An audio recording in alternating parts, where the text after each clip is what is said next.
This is the 19th season of Bass Talk Live. BTL is presented by Bass Cat Boats, Strike King Lures, Aftco, Pro Guide Batteries, X-Zone Lures, Shoreline Boat and RV Repair, Spro, Gamakatsu, Big Bite Baits, The Bass Tank, Denali Rods, Beatdown Outdoors, and Sunline. BTL coming at you. Good morning, and welcome to another exciting edition of BTL Bass Talk Live, where we are going to talk about bass fishing. Got a good show for today. I left for El Salto last week. What do you know? MLF changed the format and how to get into the BPT again, and we've got the youngest guy ever make the Bassmaster Classic. We will talk about those things right off the hopper, and then we will get to, speaking of youngest guys to make it, the youngest class of Elite Series anglers jumping onto the Elite Series in 2024. We have one of those anglers today. If you want to listen to all nine, Dave Mercer actually went above and beyond and interviewed all nine in one show. But we get Kyle Patrick for the entire show today. I need to make a note about this. So Kyle does the like the Real Men of Genius things on his Instagram. Like, today we salute you, Mr. Pro Bass Angler. I need to know how he came up with that and how he does it, because they all go viral and they all get like 1 million views, and everyone sends them to me, and I'm like, yeah, I know the guy who makes those. So I'd love to know the thought process behind that. Also, I should have checked with him beforehand. I'm not sure. He's been doing a little bit of homework. Obviously, he won an Open this past year, which qualified him for the 2024 Grand Classic. We'll just kind of leave that up to him. I'll just say, hey, what have you been up to? And he can decide whether he wants to give up the goods on that or not. But anyway, I did mention October kind of created a firestorm in the podcast and YouTube video world series of bass fishing, which is rapidly growing and expanding. October was when the announcement came out on October 17th. MLF announces major changes for the BPT, and that is when they cut to 50. Tons of videos, tons of explanations out for that. The 2025 season, they're going to 50 anglers. At the time, Boyd Duckett said, the future of our sport is live streaming, catch, weigh, immediate release, and every fish counts. By focusing on 50 anglers in a more compact event that's easy for both diehard and casual fans alike to follow, will do what other successful leagues have done to grow. Focus on a small group of the highest performers and make them the most visible personalities in the sport. It also allows us to enhance what are already the sport's best payouts. And they have stuck with, starting in 2025, $150,000. However, there are going to be 15 more anglers, because on Thursday, they came out with a press release, Bass Pro Tour ramping up for transition following the 2024 season.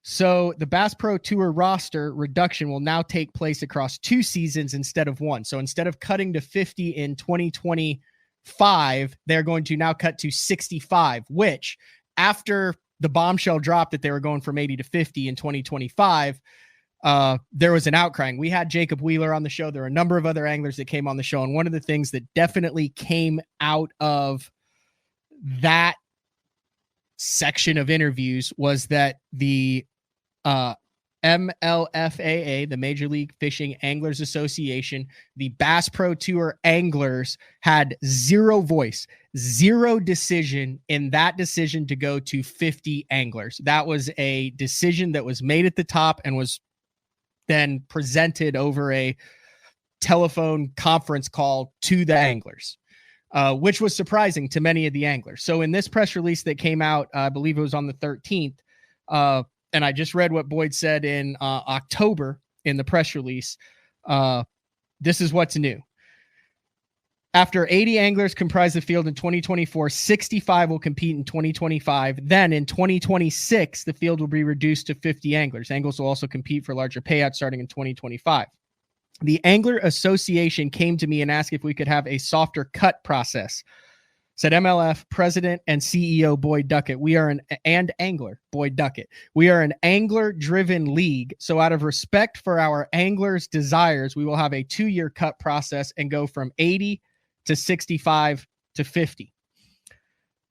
Hang on to that statement for a second in the bottom. And then he goes on and talks about evolving with the times. And it's interesting. They even kind of maybe point to the fact that some of these information podcast streaming might have had something to do with it. Television consumers are utilizing streaming options in increased numbers. Social media has become the dominant source of news, and the proliferation of webcasts and podcasts means that there's more competition for eyeballs than ever before.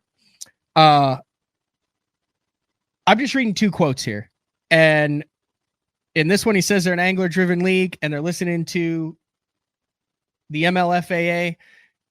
And then in October, it was very clear that the MLFAA or 80 of the anglers had nothing to do with the decision to cut to 50. And I would still like to know behind the scenes, is there a lot of angler input to go to 65 to 50, or is this something that is coming from the top down? Behind closed doors, I do know that there are several anglers at the top that were in favor of the cuts. However, they weren't in favor of just the axing of 35 anglers who went over to the BPT in 2019. So go back, read some of the stuff that went down in October, compare it to what's coming up. And I mean, it's a 4-page press release here. It's very well written. It kind of goes through the every fish counts again too. It goes through the career averages, all the boring stuff. 45 pros with the highest career average at the conclusion of 2024 season will qualify in 2025 and the like. So there you go. More MLF fuel for the fire. All right, let's talk about bass, and talking about bass, let's bring in one of the newest Elite Series members, Kyle Patrick. Kyle, thank you for jumping on BTL. First time on BTL, right? Yeah, it's pretty cool. I gotta tell you, growing up watching this show, it's cool to be on. Yeah. Really. Are you cool talking about like where you are, what you're doing, or is that like a covert op? No, not a covert op. I'm here at Grand, and just doing some pre-practicing for the Classic. Felt like it was a good idea. You only, I don't know if I'm gonna make another one, right? So you got to go, all in and try to. Oh, you're Elite Series Pro now, so you would hope. That's got to be the goal, right? Right, it is the goal.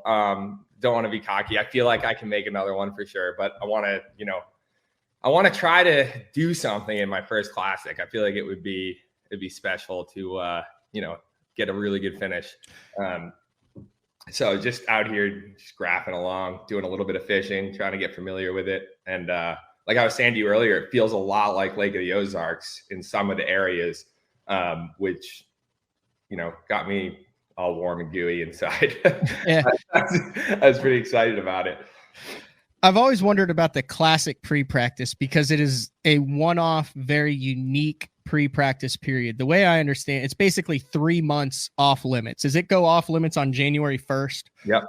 So it goes off January 1st. You can't be on the water until, and then there's a jacked up practice period for the Classic. But in most cases, it's 30 days, right? But in the Classic period, it's January 1st. You're talking about a lake that you didn't know was on the schedule till you qualified for it. You're practicing in December for something that's going to take place in March. How many days have you spent on it? And then how do you go about trying to be productive on a lake that is going to be totally different in almost 90 days? Yeah, that's a good question. So I came up Friday. So I had Saturday, Sunday, and then the week. And then this weekend. So like 10 days approximately. Mm-hmm. The reason I did that is because I knew that during the weekdays, I wasn't going to be able to spend all day on the water. I got to come home, do some work here and there. I wish. But yeah, one thing, I think we were talking about this, pre-practicing on the phone, people go about it different ways. What I try to do is, obviously I want to get a feel for how the lake lays out. So I ride around. First thing I do is I kind of just ride around. I've actually been to Grand in 2021, my first time fishing as a boater in the opens. I came here. It was my best finish of the year, which wasn't saying much because I think it was a 65th. So it wasn't good, but I know somewhat the deal. So I just wanted to, ride around, look at the lake. I went down to the dam. I went all the way up the Elk and just straight through without dropping the trolling motor once. I would drop the trolling motor maybe for 5 minutes just to look. But yeah, I pretty much my first couple of days I ride and I just kind of look and just see everything. Like full tank of gas or like 2 tanks a day. No, probably like, yeah. I mean, a tank of gas the first day for sure. Okay. But the reason I do it is because I want to see water temps. I want to see, I want to get a feel for how everything looks because like visual matter to me a lot. Mm-hmm. Like, you can obviously look at your mapping, but it's a lot better to look at your mapping and look at like the bank, right? Right. Like, I want to see if that's a, truly like a bluff wall or if it is a bluff wall that leads into like, a shallower, deal and then drops, like little things like that. But for me, pre-practice, I just split the lake in 3. I just do dam section, middle section, and then like up the river. Okay. I guess you'd call it up the river here. I don't, up towards the Elk, like where it splits there. And I do more fishing than others do, I think. And that's because I want to I like to fish. I like to feel around the bottom. It's probably not the best, most efficient way to do it, especially being that this tournament, like it's not a normal pre-practice, right? Like we have so much time, but I just wanted to kind of get a sense for where these fish were right now, because in my mind, they're going to be in similar areas. Like, I feel like we're coming, they're moving towards their wintering deal. Whereas, and then during the classic, there'll probably be some in their wintering deal, some moving towards, the spawn, right? Like getting up. So I think, that mid zones where I was trying to focus on will be a good place to start, at least during like official practice for the classic. Okay. What you remind me of where you like to fish and feel the bottom. I'm going to butcher this story, but it's 90% accurate. I believe it was either Amistad or Falcon back in the heyday. It was one of the epic lakes, and Kurt Dove and John Bondi were pre-practicing for an event. John Bondi, Canadian angler who now makes Bondi baits, epic guide on Lake St. Clair for muskie and walleye now. Used to fish the Elite Series out of a blue boat that was wrapped with Moose Tracks ice cream with a picture of a cartoon moose on it. Yeah. Anyway, long story short, John Bondi had the ability to drag this was before, all sorts of electronics. This was like 2007, 8, somewhere around there. He would drag a 2-ounce Carolina rig weight with no hook and nothing on it on 60-pound test braid around the bottom to find the hard spots for days. Yeah, that's like for days. And then that's how he would mark his hard spots in pre-practice. Wow. That's what we just don't have anymore, really. Yeah, you don't have to do it, but like also if I'm like down at Falcon, are you going to be able to like drag that and be like, yeah, I could care less about catching fish. I just want to find like where the shell is. Oh no, that would. Yeah, no, I can't do that. No chance. Nope. That's so like when you're doing a section, I'm curious because I try to pre-practice this stuff, but I get confused a lot. Honestly, I do. I end up fishing like you do. Yeah, me too. So like if you're going down a bank, are you going into every nook and cranny? Like when you come back in March, is there a quarter-mile bank on Grand that you haven't seen? Or have you seen every quarter-mile stretch of bank and every cut, every cove, every creek, as far as you can get back, you know what everything looks like? Nope, not even. There's no chance. When I say I run around, I'm not like running in like that and looking at everything. Like, I'm just seeing the water temp from the dam all the way up, right? You're just getting a feel. So when something clicks, you know what everything else is around it. Right. Like what I did, so up the Elk, not all the way up where Edwin Evers was, but like, during that classic, but like, midway up the Elk, I marked on my Hummingbird, I said, water temp, December 16th, 50. You know what it's like. And then I said water temp mid-lake. I said 51 it was. And then water temp bound by the dam, I think it was like 52. Like I just mark it in the 3 sections, or maybe there's like a little nook, right, where the water temp was a little bit warmer. And I'll just mark any anomalies that I see in the water temp within those, sections. And that way, when I come back, I can compare. And maybe it doesn't help me, but mentally, I like to know what was the water temp when I was practicing versus now. How many other guys are down there? I saw quite a few. I saw Christy. I saw. You don't have to name names. Some guys might not want people to know that they're out working. Sorry. Well, Christy's a given. He's like, he basically lives there. He's got like boat ramps named after him. Exactly. But like what, 10, 20, 30? I mean, you always wave into other guys that are rolling around in their new boats, breaking them in, practicing? Probably 10. Okay. I probably saw 10. How many of the younger guys, like the 25 younger that are in there? Because there's a bunch of those guys, I would imagine. I saw 3 or 4. That's interesting. Guys. It's always interesting to me, the classic. You've got your hometown guys, like we've seen an Edwin on Grand or Casey Ashley on Hartwell. But there is so much back end work that goes into that one tournament that pays off with combined, if you're lucky, 6 minutes on stage. And you're talking months and months and tens of thousands of dollars and career dreams come true. And I mean, like, when did you entertain thoughts of the Grand Classic? Was it after the first couple of days of the Open? Was it not until the weigh-in? I mean, was there a moment where you were like, I'm right there for a Bassmaster Classic in that Open? There was never, like, I honestly didn't think about it until the Open whole season was over. Really? So even after you won, it wasn't like, oh my God, Classic. No, I mean, obviously they're like, you're going to the Bassmaster Classic. And I was like, wow, holy smokes. Like, this is crazy. But I was so focused on Florida because like, I think it would have been different if I had won it and I wasn't in it for points, or I won it and it was towards the beginning of the season. But I just felt like my goal was the elites.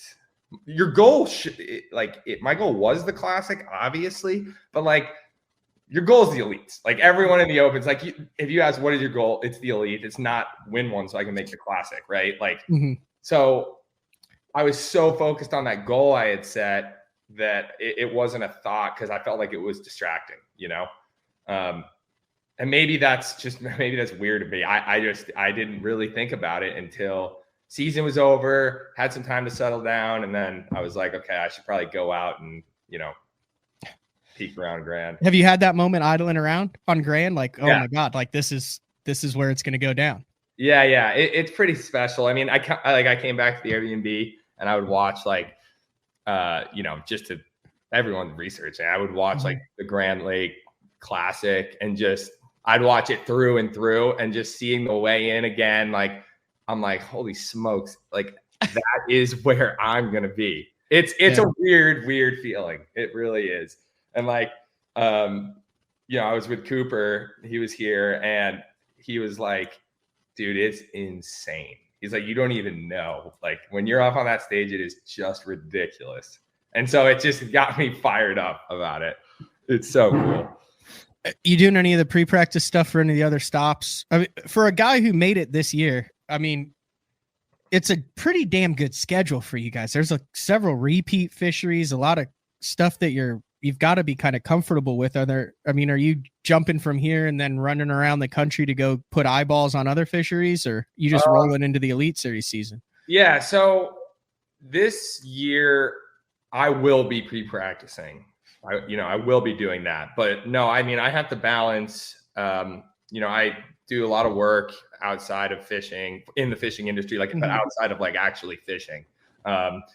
So I've got to balance that. I have a lovely girlfriend that I have to balance as well, all of these things. So I can't be just like some of these guys, like from now until the end of the year, they'll be on the road. Like I will be on the road quite a bit. Like I have some shows I have to do, some conferences, stuff like that.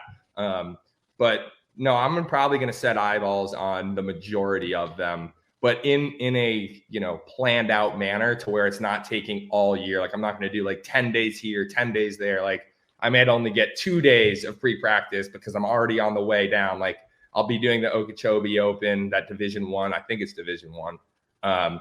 So like on the way down, I'll maybe squeeze in Murray for a day or two, and then like St. John's River, and then, head to Okeechobee. So it'd be super strategic. But Matt, I feel like,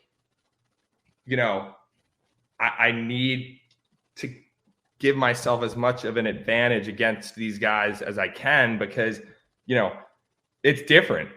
Having 3 days against the best in the world, it's a different game. And I think it's only smart to go all in a sense. Like, I quit my, regular job, talk to my sponsors, full-time fishing. Like, I just feel like that's what you need to do in order to like really make a staple and, do well on the elites. What was the regular job? Medical sales. How'd you quit? Like, what was the process of quitting? Oh, my buddy, his name's Billy. He's actually fishing all 9 opens. So like your boss or buddy? Both. Okay. So he knew what was up. It wasn't like an epic mic drop. He's like, I don't blame you. Just go all in. Like, there's no reason to, try to balance it. Like, be half in here, half in there. Like, I was like, yeah, thank you. So yeah, He was on board.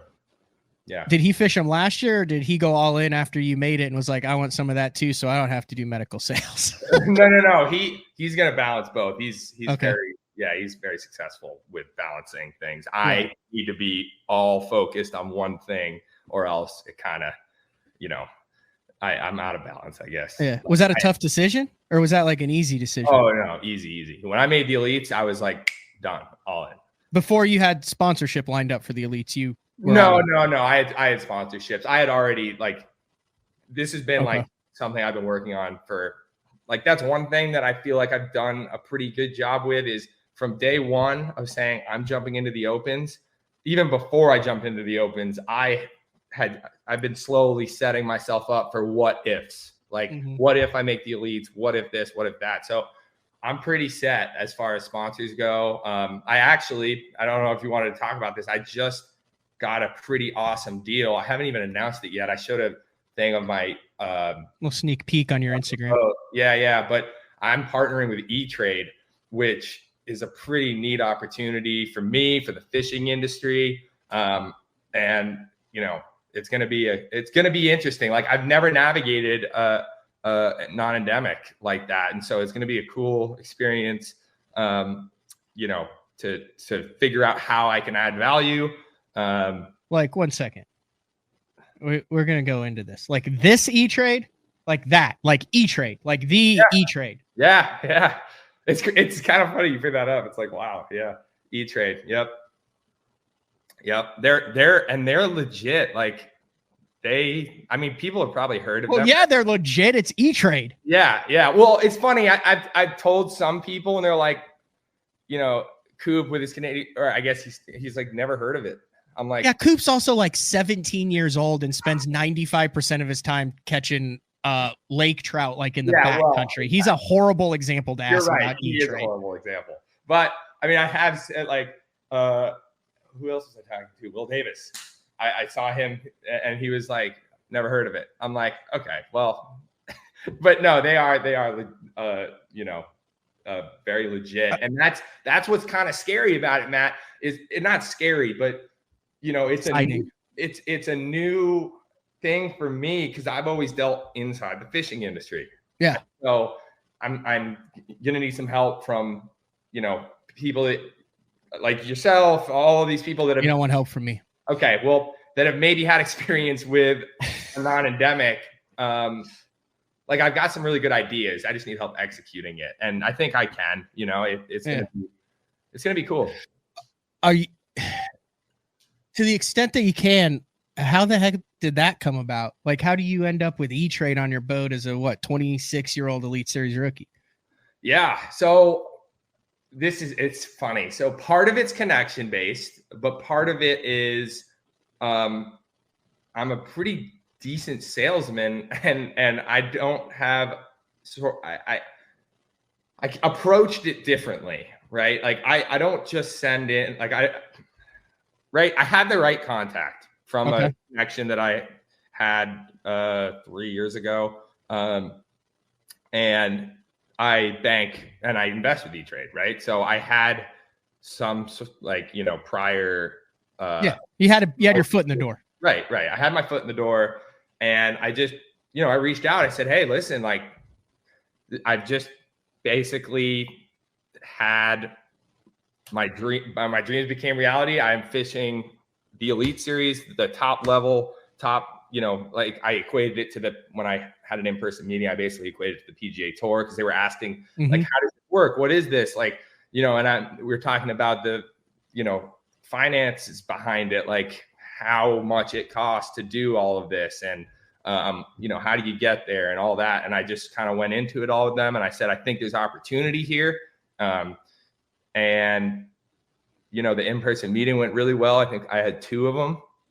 And by the second one, they were like, I think we can do something, start you out and, just see where it goes, because I think it's a legitimate industry for them to like try out. Right. Yeah. Like, I'm not going to say that it's going to be a 10-year relationship, but it is a legitimate, it is, there are a lot of people like that are not financially literate. It could be a 20-year.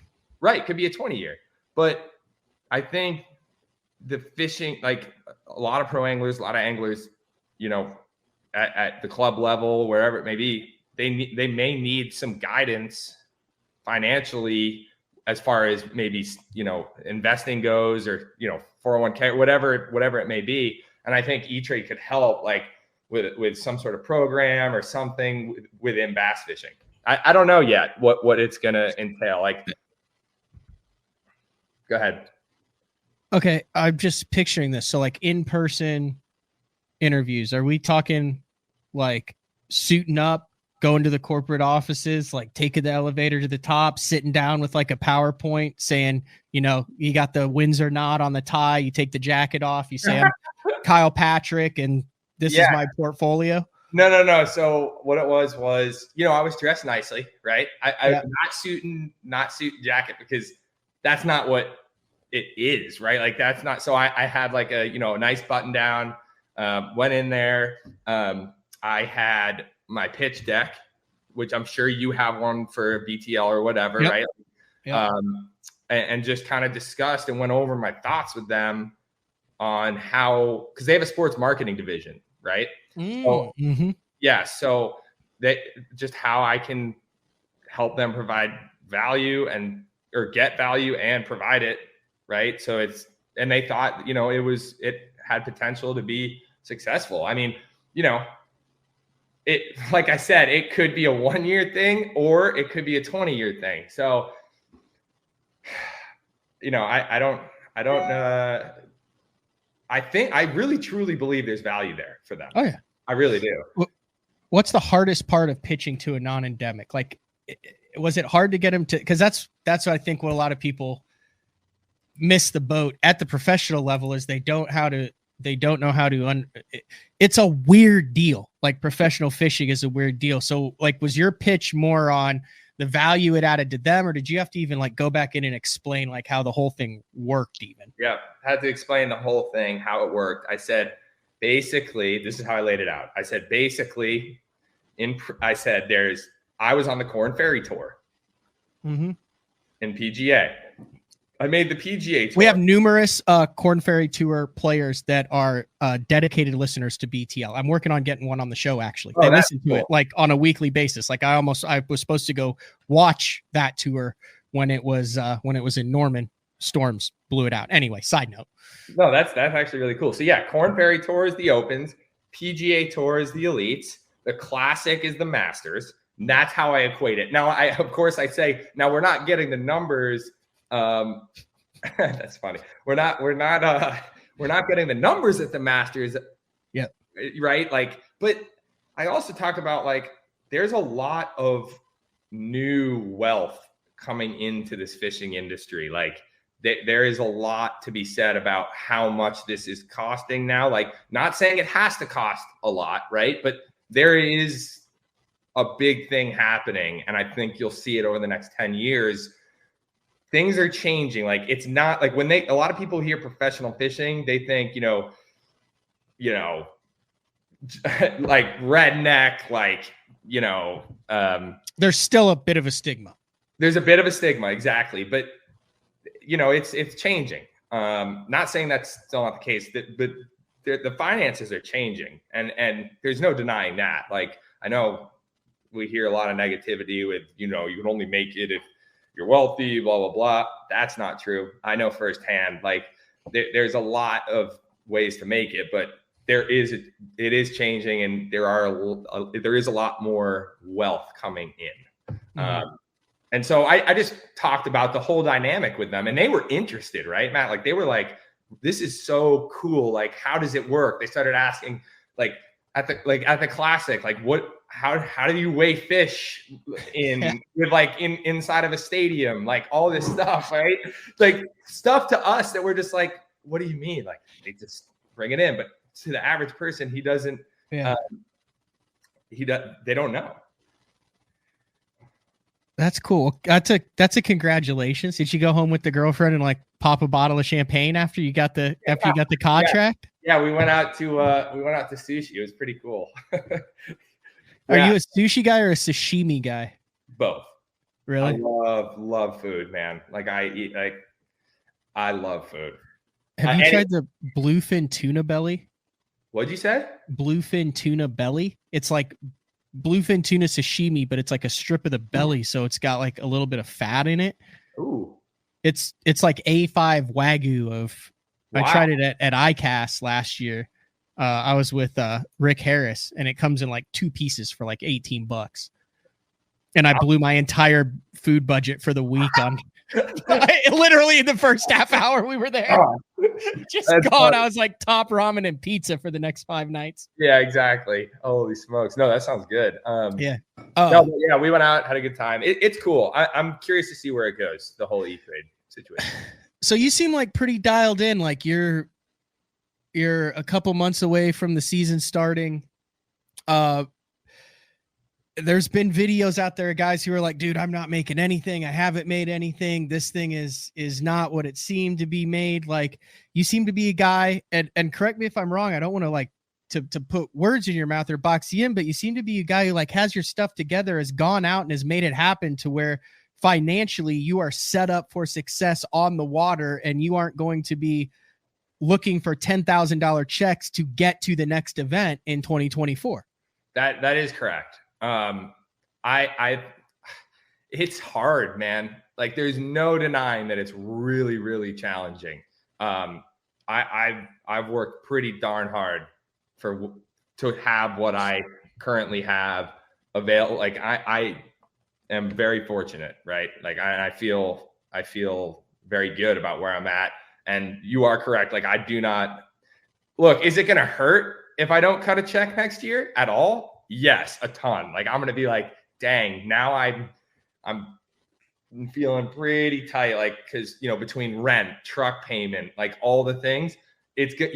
I need to cash a check, right? I need to cash checks, but no, I'm set up pretty well for a first year on the elites. I think it's important to be as well, because that allows me to focus all my time in the fishing industry, provide value to my sponsors, do as much as I can to, on the water, but especially off the water, because that's a compounding effect, right? The more you put in off the water, the more you're going to be successful with the companies that you're working with.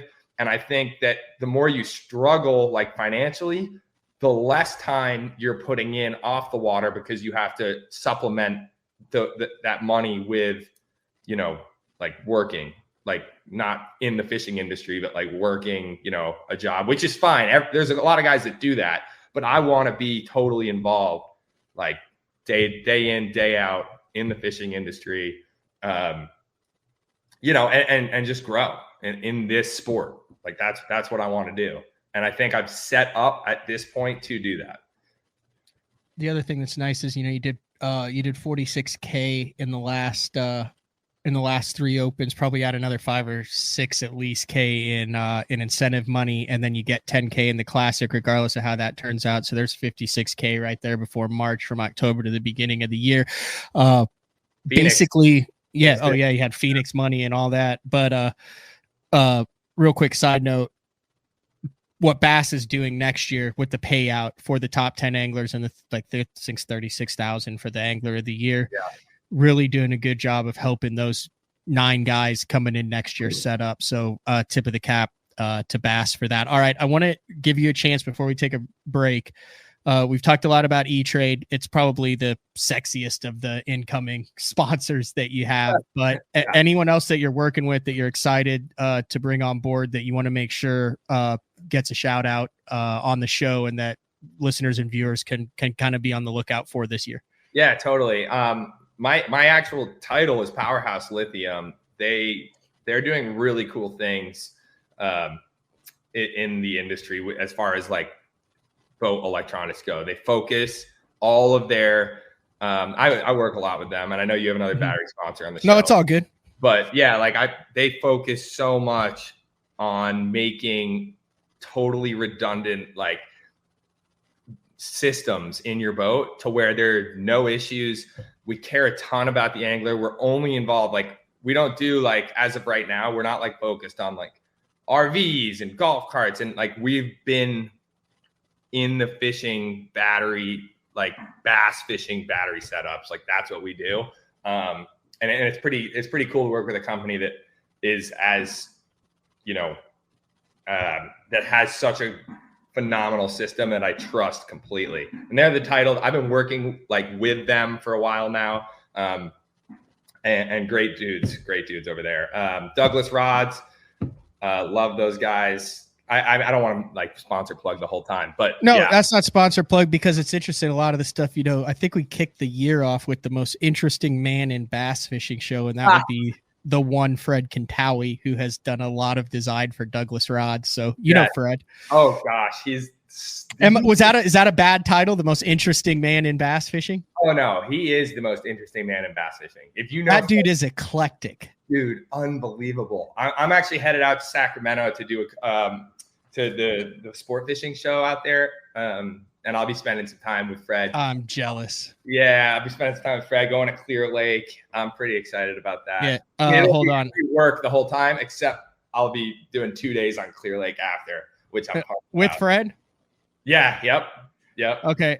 It was 11 months ago. It's titled Fred Kintawi, the most interesting man in the bass fishing industry. I did it on January 11th. If you have not listened to that hour and 40-minute show, you need to go back and listen to it, because he goes through. So here's a problem. He only went through like a quarter of the cool stuff that he's done. Oh my God. No, that dude is crazy. And knows his rods. I was like one of the first 5 people to ever use Douglas rods. Like after his bass line came out, he had them made in 2 pieces. He flew them into Oklahoma, and we went out to Kanawha, and they schooled for 8 straight hours. We caught over 200 on every single model. Wow. Yeah. Anyway, so Douglas.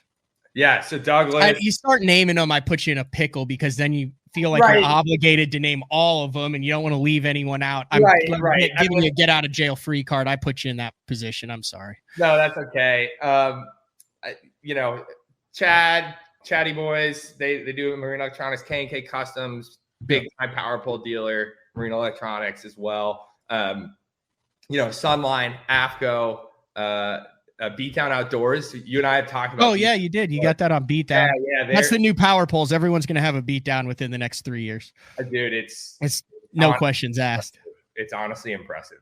Like I've talked to you about it. I have them on the front of my boat, and I'm like, dude, this is legit. Like I was hitting these waves. So there was a day out here, and mind you, like a lot of my practice here is also getting the boat dialed in, right? Like getting everything to where I feel comfortable again with the whole setup. And that mount is crazy, man. Like It does not move. It does not move. It's so impressive.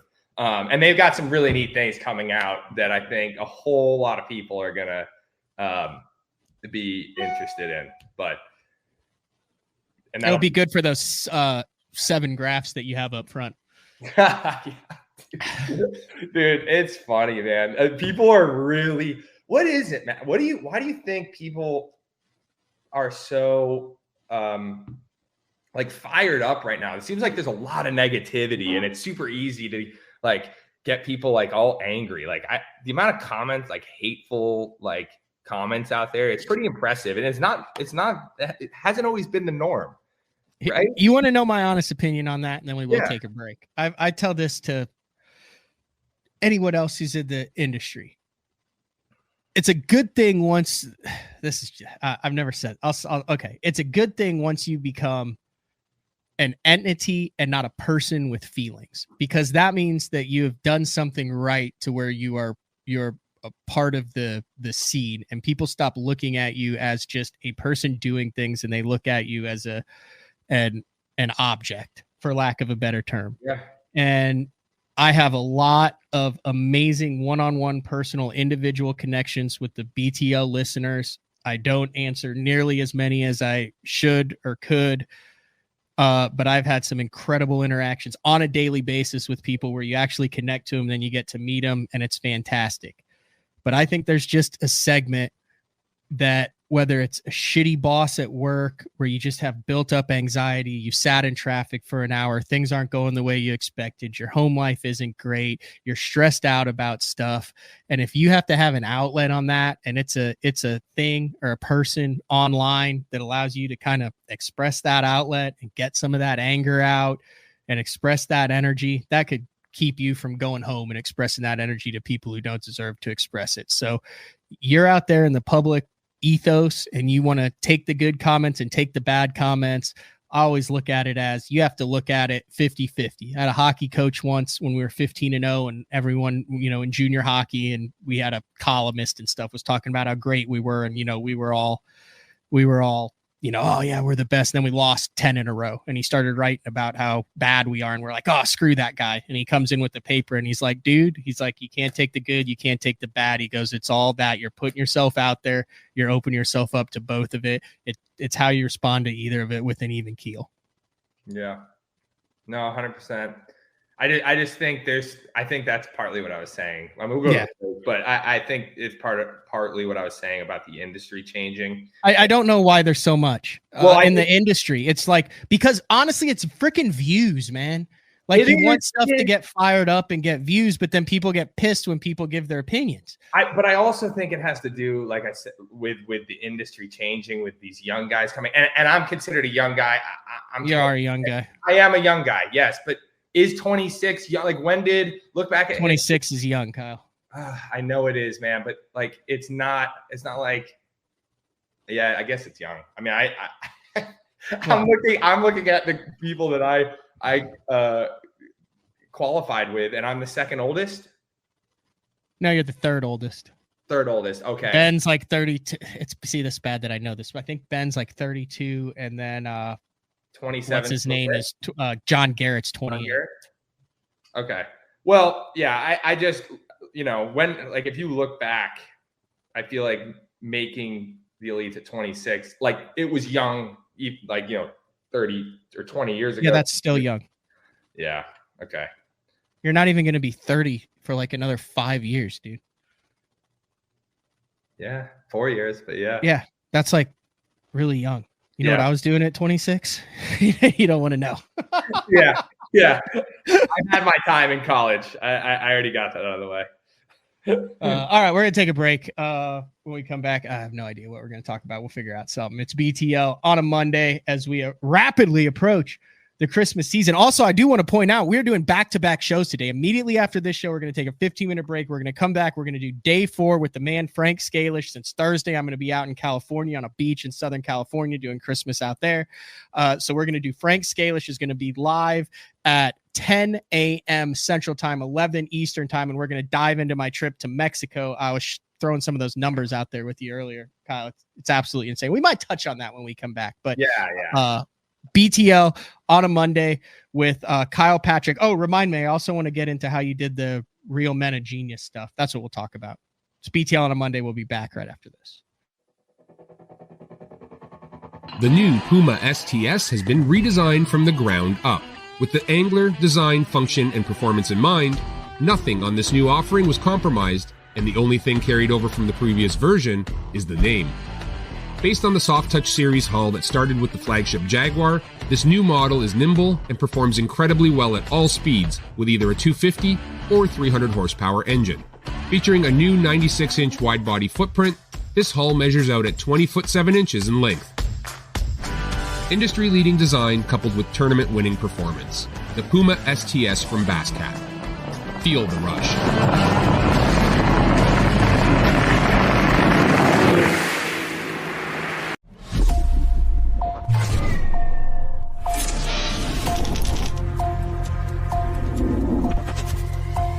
Everything you need, one legendary brand. Top one on Strike King. All right, guys, if you're a construction worker, soccer dad, soccer mom, you want to be outdoors, oh, you've seen the Reaper. This right here is the zip-up full Reaper, but it's windproof, folks, windproof. And it actually has the mast built in. It's behind me. I mean, if you can look good, feel good, and stay warm, you better check it out. It's the zip-up Reaper. That's right, windproof. Shoreline Boat and RV, dock rash, storm damage, collision repair, that deep scratch or gouge from trying to access that secret creek. Shoreline Boat and RV can get your prized possession back in mint condition and looking good on the water, fast. All repairs are done in-house, so they're able to get your boat or RV back to brand new, quickly. All Shoreline's work comes with a rock-solid warranty. Find out more at shorelineboatandrv.com, Kansas City, Austin, and Tulsa. The great thing about the new Sensation soft plastics from Big Bite Baits, heavily scented, super soft, buoyant, comes in 7 great new shapes. I've got a couple of them of my signature series, the cliffhanger worm and the ramtail craw, great for a flipping jig, football jig, swim jig, all that. Several other great shapes. Really excited about it. We've worked over the last year, catches fish all over the country, and I think it's going to catch fish for people everywhere you try it. The Spro Little John crankbait has been around for almost 15 years, and it is one of my go-to crankbaits whenever I need a fish in the boat, so you can never have enough new colors. That's why Spro is coming out with a handful of new colors, including Pearl Shad, which has this bleached out white look, but it's got this pearlescent, really pretty. We've got Copper Shad, which looks amazing in the water. It's got that purple flake on the back, really pops in the water. And then if you want some real pop, we've got Sparkle Shad, nothing but sparkles all over this thing. And then last but not least, we've got the matte Sexy Shad, just a really different looking color for a crankbait. So you want to give them a little different look, that matte Sexy Shad is definitely the one to go with. All these colors are available in the original Little John and the MD.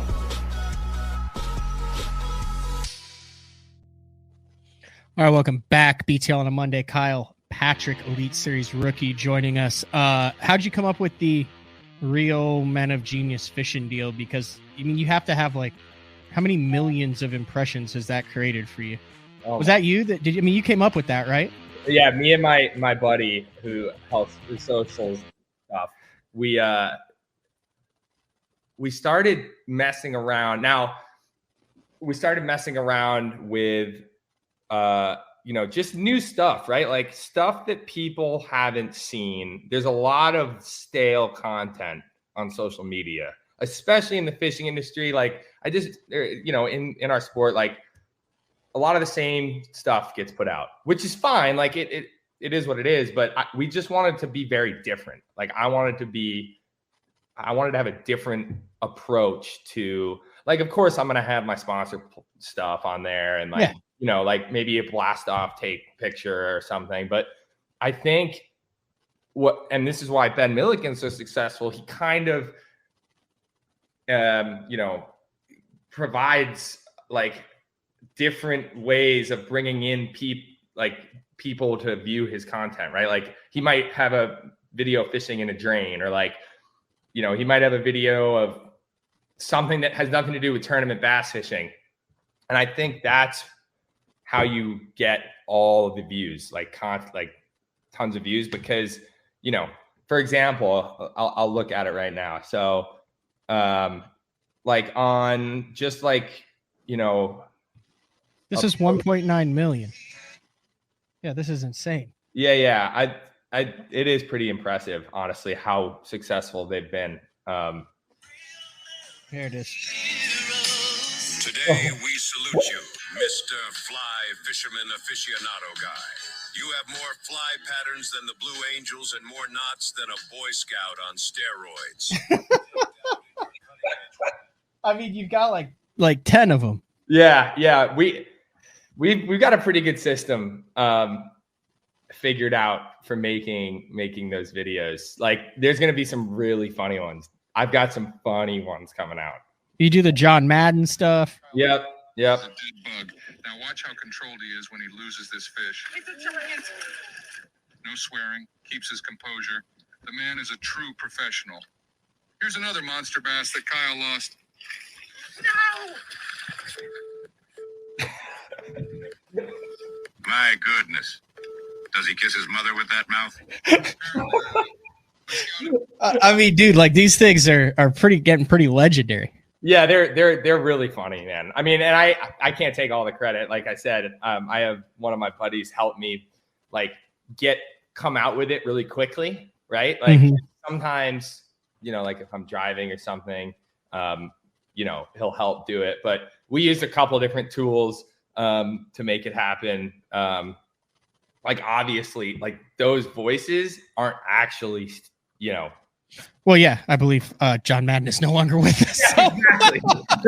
That's what I mean. So yeah, there's tools to do it, but writing the script is I think one of the hardest parts, right? Like, because you have to make it sound like the person you're portraying, right? So, but I just like having that because you're bringing people that had nothing to do with bass fishing into bass fishing, and that provides just a neat video for people to watch, like even just 10 seconds. Yeah. And it's hard to do new stuff in this industry. And it really is, honestly. Hey, that's it. Jody White told me to compliment your Christmas decor because he said you're really into that. You don't even want to see. I'll send you a picture of my living room. I have a tree. I have wall decor. I have matching boxes that go next to the tree. I have a little thing around the bottom of the. I didn't expect tree. that. Yeah, no. I'm actually really proud. I just added a big 10-foot cowskin rug into the living room yesterday. Yeah, it really accents nicely. So I'm looking to do like a cowhide runner now, kind of when you come in the house. Dang, I'm kind of bummed I didn't drive. I did want to see the It's nothing that fancy. I mean the studio, the hardest part was trying to kind of make it look like the old BTL studio while keeping it new. Right. Yeah. So, how long have you been doing BTL? Well, Jeffries has been doing the bet next year, like of some sort of show that evolved into BTL is 20 years. I think we started like the current iteration of BTL, I want to say 2010. So I've been in it with it, doing it for 13 years, and then like co-hosting it. We started with Drew Smith, Gary Judici, Brent Conway, Kenyon Hill, myself, and Mark Jeffries. That was for a couple years, and then it went to Brent Conway, Drew Smith, and myself, and then it was Drew the Truth and me and Mark, and then it was just me and Mark. And now it's just me. So, I mean, it really can't get any smaller. Just a war of attrition there. Yeah. Huh. No, that's cool. Yeah. That's a good one. Bobby Colson said, "We salute you, Mr. Fishing Podcast listener." You got to do something with that. Man. They make a little note about that. Yeah, I'm going to. Yeah. Matt, so what are you going to do some pre-practicing for the opens? Yeah. I mean, there's 2 or 3 fisheries. You know how the opens are, man. Like, you know what it's like on going through there and on how one fish is the difference between, I mean, dude, like let me see do I still have this? Yeah, I still have it pulled up. So literally one fish is a difference between you or Brett Cannon, Kyle Austin, or Bobby Lane. Like one fish. That's it over the entire course of the year. And this is what I tell people all the time. Like the top 30 in AOI are unbelievable fishermen, or more, top 50 probably, or top, I don't even know how to like put it in. But there's so many good fishermen in the opens. Like Kyle Austin was literally had a 5-pounder on. Yeah, I had him on the show to kick me out of the elite. It's unbelievable how much every single fish matters. And I caught 2 like 1 1/4 pounders in the back of some river at Harris Chain because I was on nothing that made the elites for me. Like, it's unbelievable. To beat Bobby Lane, who you should have no business beating down in Florida. No, absolutely. No offense. No, dude, I'm not good at Florida fishing. That's why when I made the elites, part of me was a little bit, I guess it's called like imposter syndrome. I don't know. I felt so weird because I've looked up to all these guys for so long and now I'm competing against them, right? And it's also one of those deals where like I'd always thought I could make the elites, but the opens is such a gauntlet. It's so... I'm not going to say there's luck involved, but there is a little bit of luck involved in certain situations, like at Wheeler, right? Like, and you know this, like you've been close a couple times, like, and you've been, like, and I wasn't close this year. Right. Which was like, what the hell? Right. Like at Wheeler, man, like I finished 37th there, I think. I had 11 pounds. Okay. I had 2 hours and 15 minutes to fish. The reason I know that is because I was on the Decatur Flats. I had nothing on day 2, and I knew I was not going to do well with 11 pounds. For some reason that tournament was so great, right? Like there were big bags in that tournament, right? And I was like, you know what? I looked at my I said, this is either going to be the dumbest decision I've ever made or the smartest one. And I had seen a fish around fry way up by the tail race. Right. So, oh my gosh, hold on. So I'm like, this isn't happening for me right here. I said, I'm going to run up there. It's going to be about a 40-minute run. I'm like, I have time for 10 casts. I ran for 40 minutes, pulled in, put my trolling motor down. My coat didn't even stand up. I throw a Senko behind this tree, catch a 5-pounder, cull out like a 1 1/2. Put it in the well, turn around, drive in, pulled in to weigh it. Like that right there, not saying it's luck, but everything has to go perfectly. And that kind of sums up my season, man. Everything just clicked. Like nothing went wrong pretty much. So that was the difference between finishing 24 pounds would have put you in 83rd, 24 even, and you finished in 37th with 28 pounds. So that was a 4-pound cull, right? Yep. Yeah. Oh yeah. Easily. So that was 45 points. So you finished 10th with 426. So 380. 380 would have put you in 13th. No, 380 would have put you in 15th. Yeah. Dude, like and Bobby Lane would have been in the Elite Series. Like putting this into perspective, like all year, the fish that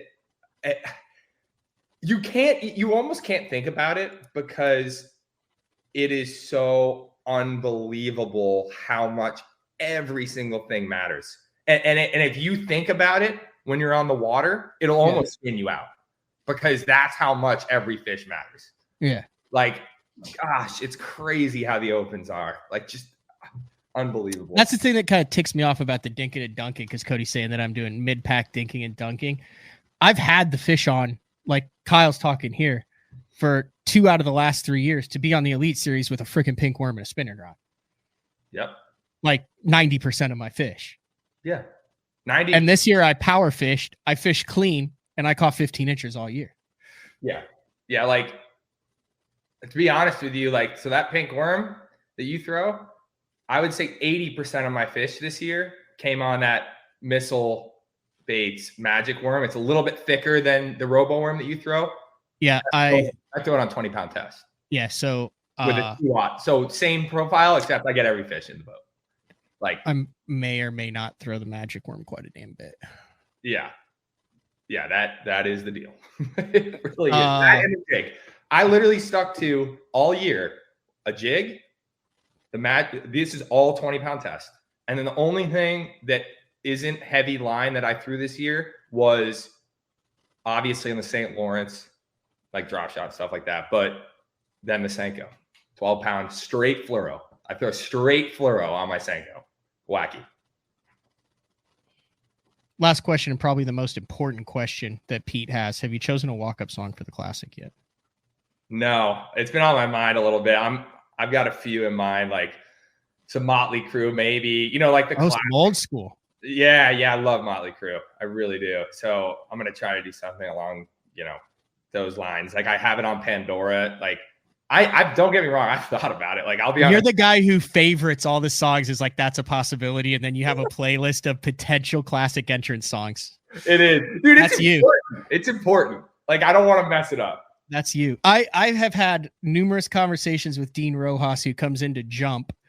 When he fished tournaments that had entrance songs, and he has a whole like checklist of things that you need for an entrance song that makes it a good entrance song or a bad entrance song, based on like when the lyrics come in, the beat at the beginning, how long the intro is, how hard it hits, how easy it is to be introduced and talk over it. Is there a riff in the middle that's like 48 to a minute 20 in, to where after you've got up on stage and they have you hold your fish up, so you hold your fish up when it's like like right when it hits, like you're holding the fish at the riff. He's got it down to a freaking science. That's cool. Maybe I'll see. I don't know how the Classic works, and that's the one thing is I'm gonna try to have to not be like, I don't want to say starstruck, but like it's such a crazy thing to think about being there, right? That I want to not look like an idiot when I'm on stage. I can't think of a single. Well, not really. I can only think of a couple guys who look like idiots on stage at the Classic in history. So your odds are that you'll be fine. Yeah, probably. Yeah. All right. Anything else you want to get in here before I let you go? I know you've got to get on the road. You got some exciting stuff going on the rest of the week. No, this has been awesome, man. Thanks for having me on. I'm super excited for the year, and one thing I want to talk about is I am stoked to watch the Opens and compete in 3 of them next year. Cause like you said, with the new payout structure, I think things are going to be unbelievable to watch. Unbelievable. So stoked about that. Stoked about the elites, and stoked that you thought of having me on, man. All right. I appreciate it, man. Take it easy. Yeah, you too. See ya. All right. See ya. All right. Kyle Patrick, good dude. Got his head on his shoulders. Asked a lot of questions and really spent a lot of time prior to making the Elite Series, and then once he made the Elite Series, to try to create that base. It's real easy to survive in this. It's not really easy to survive, but it's real easy to get just enough to survive in this industry. It takes a special person to look past that and to create a base for years to come. And I think he is on a good path for that. All right, we're going to take our final break of the show. When we come back, talk about our back-to-back show, which kicks off in like 25 minutes. With Uncle Frank coming on. It's BTL on a Monday. We'll be back right after this. Having confidence in your tackle while on the water is one of the main things to success, in my opinion. In the last couple of years with Denali, I've had just that. From anything from spinning rods, casting rods, tungsten products, even now to casting and spinning reels, I have the confidence to go out there and get the job done and know that all my equipment is going to handle it and do it just the way I want it. The thing about Denali is you've got great quality products at a great price point, so make sure you check them out. Elite Series Pro Daryl Gleason here. My Pro Guide batteries keep me going on those long tournament days and long practice days. Always plenty of juice, never fail. The best part about Pro Guide batteries, it's the people behind the company. They have over 40 years experience in the battery business, keeping all of us fishermen out on the water longer, catching more fish. Check them out at ProGuideBatteries.com. What's up, Bass Talk Live fans? Brandon Polnick here. And ever since I won a couple Bassmaster Elite Series events on X-Zone Lures, I've been getting a bunch of questions of what makes them so special and different. And really, the truth is, it's in the details. The little details, things like no cheap fillers in their plastic. That gives you more lifelike action, more realistic and vibrant colors. But don't just take my word for it. Go to www.xzonelures.com and check them out for yourself. Have you considered purchasing new electronics for your rig? The type of mounts you choose to protect your investment should be part of the decision-making process. No matter if you prefer 1, 2, or 3 graphs up front, Beatdown Outdoors has a solution for you. Adjustable, versatile, rigid, and made in the USA. What's your ultimate electronics setup? Check out the full selection of Beatdown Outdoors products by visiting beatdownoutdoors.com. All right, welcome back. Wrapping things up on a BTL. Like I said, we are going to be back live in 20 minutes if you're listening to it on iTunes, and that means there's another edition out already of Day 4 with the man Frank Scalish, where we'll really be going over the Mexico trip. I just got back from Pro Bass Adventures on Lake El Salto, and really didn't have a single sketchy moment the entire trip. I was pleasantly surprised with how smooth everything went. I put on the scale because I've heard about the Mexico trips and I knew people were going to want to know. So I got a certified scale, and we put every fish in 5 days of fishing, 10 sessions. You fish from 6:30 to noon, and then from 2 to dark, which is like 2 to 6. So you get 9 hours a day. Every fish over 4 pounds hit the scale. If it was 315, it did not count. And over the 5 days, the 10 sessions, me and my buddy Darren, who I've kind of taught me how to fish in the Assumption Bass Club. He's a good bass fisherman. We caught 93 bass over 4 pounds. Now, I also have it broken down into 5, 6, 7, 8, 9 pounders, all sorts of different stuff. We'll get into that in the next show with Uncle Frank. But I will say this. I was nervous to go to Mexico. I was like, you know what? I can catch bass in America. If I want to test my luck, I'll go down to Falcon. I'll go down to Amistad. If I want to do an international trip, I'll go up to Canada. I'll stay in the States in the summer and go over to Alaska. It was something that obviously I'd always heard of, just never really had a burning desire to pull the trigger on it. I jacked up because a day and a half in, it is by far the best bass fishing trip that I've ever been on in my entire life, and I cannot wait to go back. I put it right up there with the Alaska trips and any Canadian trip that I've ever been on, and we'll talk about that more on Day 4. I also do want to mention before we go, Yavorsky, Aaron Yavorsky, the Bassmaster Team Championship. I think he fished with his dad, and then they do a bracket where you have to fish against each other and all this stuff. He's 17. He's in high school. He destroys everybody on, I think, the Harris chain. Yeah, it was the Harris chain. And he's in the Bassmaster Classic as the youngest angler ever in the Bassmaster Classic. Now, this is just off the top of my head, but I believe he will have a chance to supplant Stanley Mitchell as the youngest Bassmaster Classic champ ever on Grand Lake. It'll be very interesting to see how he does, and I'll do some more research. Actually have an in to get him on BTL. He's probably on Christmas break since he's in high school, so we might be able to do that. I think we're going to sneak a few more shows in. But all right, that's all we got. Make sure you follow Kyle Patrick on all of his social medias. The dude has it together. I knew him to say hi, to talk to him and stuff during the opens the last couple years, and then have gotten to know him over the phone as he prepares for the Elite Series a lot better. Dude asks the right questions. He's dedicated to it. And he goes about it the right way. So very excited to see how he does on the Elite Series in 2024. All right, that's all we got for a Monday. I also want to remind you, if you're listening to this tomorrow, the 19th, a lot of bulletins today, we'll be at Lucky Lure Tackle. Omnia Fishing, big supporter of BTL. We've talked to Polish Pete on the show, and we'll do a year-end recap at the beginning of 2024 of all the baits and stuff that played.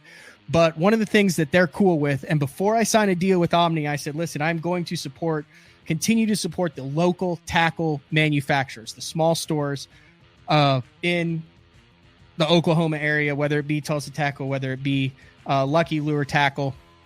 Tomorrow we'll be at Lucky Lure Tackle the 19th. The setup is not as impressive as I think they're expecting, but Mark Jeffries may be there. I've been trying to get a hold of him. 8:30 a.m. Lucky Lure Tackle in Oklahoma City.